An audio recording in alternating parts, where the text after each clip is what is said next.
Hello everyone. तो चलिए start करते हैं आज का हमारा पार्ट 2। लेकिन स्टार्ट करने से पहले आप लोगों का वेलकम है हमारे चैनल में, जो कि है केशव झा किंग्स लैब। और जैसा कि आप लोग जानते ही हो कि मैं अभी आप लोगों को सीए फाउंडेशन का जो पेपर 2 है, उसका जो पार्ट है बीसीआर, उसका चैप्टर 1 करवा रहा हूँ, जो कि है हमारा कम्युनिकेशन। कल हमने इसका पार्ट 1 कर लिया था, आज हम इसका पार्ट 2 करेंगे। मैं प्लेलिस्ट की लिंक जो है डिस्क्रिप्शन बॉक्स में डाल दूंगा, तो आप वहां से पार्ट 1 देख सकते हैं। तो चलिए बिना किसी देरी के स्टार्ट करते हैं हमारा चैप्टर। देखो, कल मैंने आप लोगों को बताया था कि जो हमारा स्टाइल होता है उसके बेसिस पे दो होते हैं हमारे, फॉर्मल और इनफॉर्मल। जबकि जो हमारा एक कम्युनिकेशन का चैनल होता है उसके बेसिस पे तीन होते हैं, वर्बल, नॉन वर्बल और विजुअल। तो आज हम सबसे पहले जो डिस्कस करेंगे वो वर्बल कम्युनिकेशन के बारे में डिस्कशन करेंगे कि वर्बल कम्युनिकेशन एक्चुअली होता क्या है। तो देखो, वर्बल का मतलब से ही समझ में आ जाता है कि इसमें शब्दों की जरूरत होती है। ठीक है, इसमें शब्दों की जरूरत होती है। देखो, अगर हिंदी की मात्राएं थोड़ी गलत हो तो इसके लिए माफ करना, क्योंकि बहुत टाइम हो गया मुझे भी हिंदी में लिखे हुए, तो मुझे मेरी हिंदी की मात्रा इधर उधर हो सकती है, समझ लेना उतना थोड़ा सा। खैर, वर्बल कम्युनिकेशन होता क्या है? So it involves use of words and language. यानी इसके लिए आपके पास एक भाषा होनी चाहिए, शब्द होने चाहिए इन डिलीवरिंग द इंटेंडेड मैसेज। यानी कि आपका जो मैसेज है, जो आप मैसेज देना चाहते हो, जो आप इंटेंड कर रहे हो, मैसेज जो आप देना चाहते हो, जो आपकी जिज्ञासा है देने की, उसको देने के लिए आपके पास क्या होने चाहिए? आपके पास शब्द भी होने चाहिए और आपकी एक लैंग्वेज भी होनी चाहिए। बिना लैंग्वेज के आप वर्बल कम्युनिकेशन कर ही नहीं सकते। कि कैसे करोगे? जब बोलोगे तो कोई ना कोई तो भाषा होगी ना। तो इसीलिए वर्ड्स और लैंग्वेज हमें इसके अंदर चाहिए। अब इसके दो पार्ट होते हैं, एक होता है हमारा रिटन कम्युनिकेशन, एक होता है हमारा ओरल कम्युनिकेशन। अब हम इसके बारे में पढ़ते हैं कि रिटन कम्युनिकेशन क्या होता है और ओरल कम्युनिकेशन क्या होता है। तो सबसे पहले आता है हमारा रिटन कम्युनिकेशन, कि रिटन कम्युनिकेशन क्या होता है, इसके बारे में पढ़ते हैं। क्या बोला हुआ है? The written form of communication is essential and indispensable. Indispensable जिसको अलग ना किया जा सके, ये वर्ड जो है ना, आप कई जगह अपनी रिपोर्ट में भी यूज कर सकते हो। आपकी रिपोर्ट को, आपके आर्टिकल को बहुत ही ज्यादा इफेक्टिव बनाने के काम में आएगी ये। तो इंडिस्पेंसिबल एक काफी अच्छा वर्ड है, जिसको अलग ना किया जा सके। इनसेपरेबल की जगह आप इसको यूज कर सकते हो। तो जो रिटन फॉर्म ऑफ कम्युनिकेशन होती है वो इसेंशियल है, वो बहुत ज्यादा जरूरी है। और वो इंडिस्पेंसिबल है फॉर्मल बिजनेस के लिए। यानी कि अगर आप फॉर्मल कम्युनिकेशन करना चाहते हो, बिजनेस कम्युनिकेशन करना चाहते हो, तो वहां पर तो ये चाहिए ही चाहिए। आपके बिजनेस में तो आपको रिटन फॉर्म चाहिए, क्योंकि हर बिजनेस में डॉक्यूमेंट चाहिए होते हैं। और जब डॉक्यूमेंट चाहिए होते हैं तो रिटन तो होंगे ही वो। ठीक है। इसका जो इफेक्टिवनेस है, एक रिटन कम्युनिकेशन आपकी कितनी इफेक्टिव है, ये कुछ चीजों पर डिपेंड करती है। ऑन द, ये ऑन और द अलग अलग है, स्पेस मिट गया है, मैं बता देता हूँ। ऑन द राइटिंग स्टाइल, यानी आपकी राइटिंग स्टाइल कैसी है। आप एक्सपोजिटरी हो, आप एक्सप्लेनेशन देने वाले हो, आप आर्ग्यूमेंटिव हो, किस तरह की आपकी राइटिंग स्टाइल है। ठीक है। आप सार्केज्म यूज करते हो, इस पे। आपकी ग्रामर की नॉलेज कितनी अच्छी है, इस पे। आपकी वोकैब्स यानी वोकैबुलरी कितनी अच्छी है, और आप बातों को कितनी क्लैरिटी के साथ कह सकते हो, इन बातों पे डिपेंड करता है आपका रिटन कम्युनिकेशन। ये आराम से 2 मार्क्स का क्वेश्चन आ सकता है, तो आप इस बात को ध्यान में रखें कि रिटन कम्युनिकेशन से रिलेटेड 2 मार्क्स का क्वेश्चन इजीली दे सकते हैं। अगर मैं बात करता हूँ कि कुछ एग्जाम्पल दो आप रिटन कम्युनिकेशन के, तो जो हम जो लेटर्स यूज करते हैं, हमारे जितने भी डॉक्यूमेंट्स होते हैं, ईमेल्स, रिपोर्ट्स, चैट, इवन यो एसएमएस, शॉर्ट मैसेजेस सर्विसिंग, ये भी हमारा क्या होता है? रिटन कम्युनिकेशन का पार्ट होता है। वहीं पर अगर मैं बात करूं ओरल कम्युनिकेशन की, ओरल यानी मुंह से जो बोला जाए, जो बोल के किया जाए। ठीक है। तो it refers to communication through the spoken word. यानी कि इसमें क्या होता है, हम शब्द बोलते हैं, हमारे शब्द बोले जाते हैं, स्पोकन वर्ड। ये फेस टू फेस हो सकता है। ठीक है। यानी कि आप एक दूसरे फ्रेंड एक दूसरे के साथ बात कर रहे हैं, टीचर क्लास में लेक्चर दे रहा है, फेस टू फेस। टेलीफोनिकली हो सकता है, जो हम लोग बात करते ही है। वॉइस चैट के जरिए हो सकता है। वीडियो कॉन्फ्रेंसिंग के जरिए हो सकता है। और दूसरा अदर मीडियम, जैसे आप मेरा वीडियो देख रहे हैं, ये वीडियो में मैं जो बोल रहा हूँ ये तो ओरल कम्युनिकेशन ही है ना। और जो आप पढ़ रहे हो, स्क्रीन पर जो लिखा हुआ है, ये जो आप पढ़ रहे हो, ये रिटन कम्युनिकेशन है। तो ये बोलने के लिए, ये जो मैं बोल रहा हूँ, ये क्या है? हमारा ओरल कम्युनिकेशन है। अगर मैं बात करूँ कि ओरल कम्युनिकेशन का फॉर्मल यूज कहाँ पर होता है, तो फॉर्मल कम्युनिकेशन में आता है हमारा, फॉर्मल ओरल कम्युनिकेशन में लेक्चर, कॉन्फ्रेंस, सेमिनार, ये सारी चीजें, एंड एटसेट्रा। ठीक है। एटसेट्रा। देखो एटसेट्रा बोलते हैं पर होता है एटसेट्रा, लेकिन अगर आपको कुछ भी बोलना है, मैं प्रोनाउंसिएशन से रिलेटेड कुछ नहीं बोलूंगा आपको, ठीक है। आपकी अपनी प्रोनाउंसिएशन है, अलग अलग जगह की अलग अलग हो सकती है, तो इसमें कोई बड़ी बात नहीं। इसकी जो इफेक्टिवनेस है, एक जो ओरल कम्युनिकेशन, देखो हम लोग कहते हैं, हमारे यहाँ एक कहावत है कि आपकी बात जो होती है वो आपको लात और खाट दोनों दिला सकती है। यानी आप किस तरीके से बात करते हो, इसी से डिपेंड करेगा कि भैया जिससे तुम बात कर रहे हो वो तुम्हें बैठने के लिए खाट दे या वो तुम्हें एक लात दे। ये किस पर डिपेंड करता है? तुम्हारे बोलने के स्टाइल से। हमारे नेता आज तक बोल बोल के ही तो हमें बेवकूफ बना रहे हैं। तो इसीलिए जो ओरल कम्युनिकेशन है, इसका जो इफेक्टिवनेस डिपेंड करता है, ये बात करता है कि आपकी स्पीच कितनी क्लियर है, आप शब्दों को कितना क्लियरली बोल सकते हैं, आपकी टोन कैसी है, कहाँ पर आपको वॉइस पे प्रेशर डालना है, कहाँ पे आपको जस्ट स्मूथली बोल देना है। एंड बहुत सारे नॉन वर्बल कम्युनिकेशन, यानी आपकी बॉडी लैंग्वेज, विजुअल क्यूज जिसे लोग देख सकते हैं, इन सब पे डिपेंड करता है कि आपका ओरल कम्युनिकेशन कितना अच्छा होगा। ठीक है, चलिए आगे बात करते हैं। अगर मैं बात करता हूँ कि ओरल कम्युनिकेशन के लिए क्या क्या चीजें इसेंशियल है, कौन कौन सी चीजें जो ओरल कम्युनिकेशन के लिए बिल्कुल इसेंशियल है, तो सबसे पहले आपकी प्रोनाउंसिएशन बहुत ही अच्छी होनी चाहिए। ठीक है, इससे रिलेटेड आपकी आईसीएआई की बुक में एक हमारे राइटर है, उन्होंने बोला भी हुआ है कि प्रोनाउंसिएशन इंटीग्रल पार्ट है। बिना प्रोनाउंसिएशन के और ग्रामर के इंग्लिश ऐसी है जैसे बिना सब्जी मसालों के।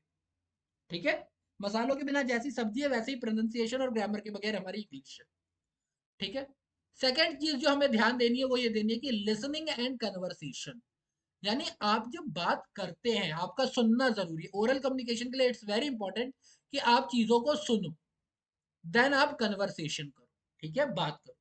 हम हमेशा क्या करते हैं, बहुत बड़ी प्रॉब्लम है लोगों की, we listen to answer, we listen to answer, और ये बहुत गलत चीज है। You should listen to understand.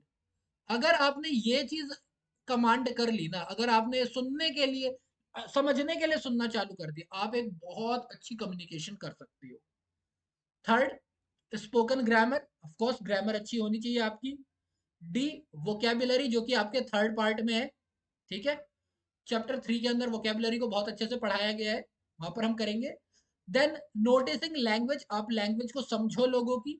And then आपकी प्रेजेंटेशन, और फेस टू फेस और वीडियो इंटरव्यू, यानी आपकी प्रेजेंटेशन कैसी है। अगर प्रेजेंटेशन वीक है तो ओरल कम्युनिकेशन अच्छा नहीं होगा, अगर प्रेजेंटेशन बहुत बढ़िया है अच्छा होगा। जैसे मेरी पीपीटी अगर अट्रैक्टिव होगी तो आप देखने में वैसे ही पसंद करोगे, और साथ साथ मेरे बोलने के तरीके, मेरे एग्जांपल्स अगर नहीं होंगे, so then it's just like another video. एक बहुत ही इंपॉर्टेंट बात जो आपको ध्यान में रखनी है वो क्या है, ध्यान रखनी है कि वर्बल कम्युनिकेशन जो होता है, वर्बल कम्युनिकेशन, ये मोस्ट इजीएस्ट वन है। ये वन है, एल नहीं है, वन है। ठीक है, मैं लिख देता हूँ। ये सबसे ज्यादा इजीएस्ट है, ये फास्टेस्ट है, और ये most successful form of communication है। हम लोग दुनिया में देखते तो हैं, ज्यादातर लोग बात ही चीत तो कर रहे होते हैं, लेकिन टोटल ह्यूमन कम्युनिकेशन का केवल 7% ही आपके ओरल कम्युनिकेशन पे डिपेंड करता है। आपका ओरल कम्युनिकेशन केवल आपके 7% कम्युनिकेशन को ही शो करता है। देखो हम लोग इतना बोलते हैं फिर भी सिर्फ 7% है ये। ठीक है, वर्बल के बाद आता है हमारा नॉन वर्बल। अगर मैं नॉन वर्बल की बात कर रहा हूँ, तो नॉन वर्बल में आपको ये बात समझ में आनी चाहिए कि नॉन वर्बल का मतलब क्या होता है। तो हमें पता है कि नॉन वर्बल का मतलब होता है sending the message and receiving the message wordless, यानी जहां पर शब्दों का यूज ना हो। अगर शब्दों का यूज होगा तो फिर ये वर्डलेस कैसे होंगे? करेक्ट बात है ना?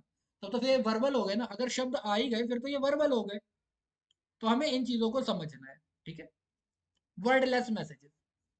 तो हमारा सबसे पहला क्या होता है, फिजिकल नॉन वर्बल कम्युनिकेशन। आप जब कहीं खड़े रहते हो, आप जब कहीं बातचीत कर रहे होते हो, किसी से बातचीत कर रहे हो, तो वहां पर जो आपकी बॉडी लैंग्वेज होती है, वो एक आपके जो आई कांटेक्ट होता है वो एक बहुत इंपॉर्टेंट पार्ट हो जाता है आपके नॉन वर्बल कम्युनिकेशन का। पैरा लैंग्वेज, इन सब के बारे में अभी मैं एक एक करके डिस्कशन करूंगा कि पैरा लैंग्वेज होती क्या है। ठीक है, वैसे ये टोन वगैरह से रिलेटेड होता है, आपके बोलने का तरीका। एस्थेटिक कम्युनिकेशन, यानी कि जब आप बातचीत करते हो अपने साहित्य के हिसाब से, अपने आर्ट फॉर्म के हिसाब से, तब। अपेयरेंस, ऑफ कोर्स हम कहते हैं नेवर जज a book by its cover, but we also say your first impression is your last impression, so that's why your appearance and symbol, symbol is also a very important part, ठीक है। तो अब हम सबसे पहले को discuss करते हैं, that is physical non verbal communication. Physical non verbal communication का मतलब क्या होता है? It refers to the body language, आपकी बॉडी लैंग्वेज कैसी, यानी जब आप बात कर रहे हो, आप स्टेज पर खड़े हो या किसी भी इंसान से बात कर रहे हो, तो आपके फेशियल एक्सप्रेशंस कैसे हैं। होता है ना, पापा का चेहरा देख के समझ में आ जाता है भैया आज पिटने वाले हैं या बचने वाले हैं, ठीक। स्टांस, खड़े रहने का तरीका, बैठने का तरीका, जेस्चर, आपका जो जेस्चर हो, गेस्चर, जेस्चर, ठीक है, कि आपके जो इशारे होते हैं, आपके हाथ हिलाने का तरीका, आपके चलने का तरीका, ये टच, किसी को आप किस तरीके से टच करते हो, ये बहुत कुछ बताता है, ठीक है। आप सामान को किस तरीके, जैसे होता है ना, एक हाथ मिलाने का तरीका होता है जिसे हम कस के हाथ मिलाते हैं, एक हाथ मिलाने का तरीका होता है जिसे हम बस उंगलियां टच करते हैं, ठीक है। जैसे एक चीक किस होता है, क्लियर। तो ये टच बहुत इंपॉर्टेंट चीज है। आप किसी को पैट कर रहे हो, यानी कि आप किसी के कंधे पर थपथपा रहे हो, दैट इज पैट कहलाता है। ये चल सारी चीज। आपके टोन ऑफ वॉइस, यानी आप बहुत तेज बोल रहे हो, बहुत धीरे बोल रहे हो, ये बात, ठीक है। और ये जो चीज है, ये 55% ऑफ कम्युनिकेशन क्लियर कर देती है। तो हमने क्या पढ़ा कि भैया 7% ओरल होता है और 55% ये होता है। कितने हो गए हमारे? 7 5 12 का 2 हासिल, 7 5 12 का 2 हासिल बचा एक, 5 और 1 6, इन दोनों को प्लस करने पर तो हमारा टोटल कितने परसेंट हुए? 62% हमारा कम्युनिकेशन होता है। क्लियर हो गई बात? चलिए, अब हम आगे पढ़ते हैं। तो हमने अभी देखा कि क्या, हमने ये देखा कि हमारा जो 100% है कम्युनिकेशन, अगर वो है, तो 62% हम लोग कैलकुलेट कर चुके, तो हमारा 38% बचता है। और बाकी का जो 38% है, वो कौन कंप्लीट करवाता है? हमारा पैरा लैंग्वेज, ठीक है। पैरा लैंग्वेज का मतलब क्या होता है कि देखो, आप जो बोल रहे हो वो किस तरीके से बोल रहे हो, ये ज्यादा इंपॉर्टेंट है। आपके मैसेज का जो इंटेंशन है, वो आपके बोलने के तरीके पे डिपेंड करता है। इसका सबसे अच्छा एग्जांपल है, अगर आपने पीके मूवी देखी हुई है, तो उसके अंदर एक वर्ड था, अच्छा। कोई गुस्से में हो तो अच्छा, कोई सोच के बोल रहा हो तो अच्छा। एक ही वर्ड को किस तरीके से बोला जा रहा है, वो उसके मैसेज को क्लियर कर लेता है। जैसे हमारे यहाँ एक बहुत सिंपल सी बात है, क्या बात है? अरे भैया, पूछ पूछ रहा हूँ, बता नहीं रहा हूँ, तारीफ नहीं कर रहा हूँ, क्या बात है? पूछ रहा हूँ क्या बात है, क्या गाया है, पूछ रहा हूँ क्या गाया है, तारीफ नहीं कर रहा हूँ। तो ये इस तरीके के जो होते हैं ना, ये हमारा पैरा लैंग्वेज में आता है। इसमें आपकी वॉइस क्वालिटी, आपकी पिच, आपका स्ट्रेस, आपके इमोशन, आपका टोन और आपका स्टाइल, ये बहुत ज्यादा इंपॉर्टेंट हो जाता है, ठीक है। अगर इसके अंदर, अगर इसकी कमी होती है, अगर कहीं पर भी किसी भी कम्युनिकेशन में इस चीज की कमी होती है, तो ये आपका कम्युनिकेशन बहुत बेकार बना देगी, ठीक है। कम्युनिकेट्स अप्रूवल, इंटरेस्ट और लैक ऑफ इट, यानी आपके कम्युनिकेशन पे कोई आपकी हाँ मानेगा, कोई उसमें इंटरेस्टेड होगा या नहीं होगा, ये सब पैरा लैंग्वेज पे डिपेंड करता है। मैं एस्थेटिक की बात करता हूँ, तो एस्थेटिक होता है कि जब हम आर्ट फॉर्म के साथ क्या करते हैं, किसी को कुछ बताते हैं। जैसे हम डांस के थ्रू बताते हैं, हम पेंटिंग के थ्रू बताते हैं, हम स्कल्पचर के थ्रू बात करते हैं लोगों से, हम म्यूजिक के थ्रू बात करते हैं लोगों से। तो जब हम किसी आर्ट फॉर्म के जरिए किसी से बात करते हैं, so that is your aesthetic communication. जैसे गुस्से को दिखाने के लिए डांस में अलग अलग फॉर्म ऑफ डांस है, जैसे तांडव है, शिव तांडव हो गया, ठीक है। इस तरीके से कई सारी चीजें जब हम एस्थेटिक करते हैं। हम पेंटिंग करते हैं, तो हमारी मधुबनी पेंटिंग जो है, जो सबसे ज्यादा फेमस मानी जाती है, वो किस चीज के लिए? वो किसी भी सीनरी को बहुत बढ़िया तरीके से रिप्रेजेंट करने के लिए। तो इस तरीके की चीजें, तो ये एस्थेटिक में आता है। नेक्स्ट है आपका अपेयरेंस। देखो, किसी भी इंसान के बारे में आप सबसे पहली चीज जो नोटिस करते हो, वो उसका क्या करते हो? अपेयरेंस, कि भाई वो है कैसा, उसने क्या पहना हुआ है। अगर कोई इंसान सही से तैयार है, फॉर्मल कपड़े पहन के तैयार है, ग्रूम्ड तैयार है, तो उसे हम मानेंगे कि ये इंसान ऑर्गेनाइज्ड है। लेकिन वहीं पर कोई ढीला ढाला, स्लोपी शैबी, हाफ पैंट निक्कर पहना हुआ बंदा, ना कंघी की हुई ना कुछ, अगर वो आता है, तो हम इम्प्रेशन फेल हो जाता है। इसका सबसे बेस्ट मैं बताता हूँ आपको, एमएलएम मार्केटिंग में जाना, आप किसी भी मीटिंग में जाना, मल्टी लेवल मार्केटिंग की किसी भी मीटिंग में जाना, वहां पर लोगों की अर्निंग कुछ भी हो, उनके कपड़े हमेशा कोट पैंट ही होते हैं। बस किस लिए होते हैं? वो इंप्रेशन दबाव डालते हैं। सेम होता है आपका होटल मैनेजमेंट के स्टूडेंट के साथ, हमेशा कोट पहन के तैयार रहते हैं, ये चीज। सिंबल्स, देखो सिंबल्स क्या होते हैं, रिलीजियस सिंबल। सिंबल्स हमेशा किससे ग्रुप करेंगे, ये किसी कम्युनिटी की बात करेंगे, किसी सोसाइटी की बात करेंगे, किसी कम्युनिटी की बात करेंगे, ठीक है, या किसी रिलीजन की बात करेंगे। तो जो सिंबल्स होते हैं वो इन चीजों से जुड़े होते हैं, यानी वो किसी खास मैसेज के साथ जुड़े होते हैं। एक सिंबल जो होता है वो किसी खास मैसेज के साथ जुड़ा होता है और एक बहुत बड़े समुदाय के साथ जुड़ा होता है।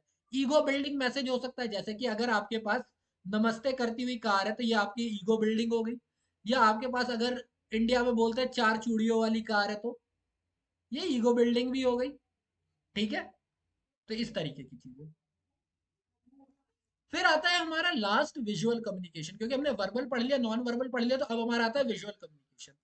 विजुअल कम्युनिकेशन में होता है जब हम किसी निशान के जरिए, किसी ड्राइंग के जरिए, किसी ग्राफिक डिजाइन के जरिए, किसी इलिस्ट्रेशन यानी किसी इशारे के जरिए, किसी कलर के जरिए, या किसी टाइपोग्राफी, टाइपोग्राफी होती है टाइपिंग स्टाइल, जैसे ए आप ऐसे भी लिख सकते हो, और ए आप ऐसे भी लिख सकते हो, और ए आप ऐसे भी लिख सकते हो। तो ये जो अलग अलग लिखने के तरीके होते हैं ना, ये टाइपोग्राफी कहलाता है, ठीक है। तो इनके थ्रू जब आप कोई मैसेज देते हो तो ये हमारा क्या कहलाता है, विजुअल कम्युनिकेशन कहलाता है। अब बहुत सारी चीजें जो बहुत सारे बच्चे जो विजुअल कम्युनिकेशन और सिंबल में फर्क समझ नहीं पाते। देखो आपको अगर कोई पाई चार्ट दे रखा है तो पाई चार्ट सिर्फ आपको एक इंफॉर्मेशन शो कर रही है, तो ये क्या है, ये विजुअल कम्युनिकेशन है। पाई चार्ट जो है आपका वो विजुअल कम्युनिकेशन है, ठीक है। लेकिन ये जो मैंने लोगो बोला ये विजुअल कम्युनिकेशन नहीं है, ये सिंबल है कि आप अमीर हो, ये इस चीज का स्टेटस का सिंबल, ठीक है। तो विजुअल कम्युनिकेशन में और इसमें सबसे बड़ा फर्क यही होता है। लेकिन फिर ड्राइंग्स की अगर मैं बात कर लेता हूँ, कि बहुत सारे बच्चे बोलते हैं कि सिंबल का मतलब भी तो हुआ है। देखो आपका जो रेड लाइट होती है, मतलब जिस हमारी ट्रैफिक लाइट होती है, उस पर हमारी तीन तरह की लाइट होती है, ठीक है। तो हम कलर से समझते हैं कि हमें जाना है या रुकना है, तो वो एक मैसेज शो करता है, ठीक है। तो ये जो विजुअल कम्युनिकेशन है ये मैसेज को शो करता है, लेकिन जो सिंबल होता है वो इससे बहुत ज्यादा बड़ा वाइडर कॉन्सेप्ट होता है, ठीक है। आई होप आपको विजुअल और सिंबल का भी समझ में आ गया हो। अगर नहीं आया तो आप मुझे कमेंट बॉक्स में बता देना, मैं एक सेपरेट वीडियो बना दूंगा जिसमें सिर्फ विजुअल और सिंबल के बारे में बताऊंगा, ठीक है। और रिटन कम्युनिकेशन को विजुअल कम्युनिकेशन जो है बहुत अच्छे से रिप्लेस कर देता है, ठीक है। सो दैट्स बीन सेड, ये हमारा था पार्ट टू। हमने आज पार्ट टू कवर कर लिया, ये थोड़ा सा लंबा वीडियो हो गया लेकिन इंपॉर्टेंट था इसीलिए मैंने करवाया है। तो पार्ट टू हमारा कंप्लीट हो गया। आई होप आपको ये वीडियो पसंद आया हो। अगर आपको कोई शिकायत है तो प्लीज कमेंट बॉक्स में बताएं, और अगर आपको ये अच्छा लगा तो प्लीज लाइक करें, शेयर करें, और अपने फ्रेंड्स के साथ भी उन्हें भी शेयर करें, और कमेंट करके हमें बताएं, ठीक है। And I will see you soon. Thank you for your time and see you in the next class.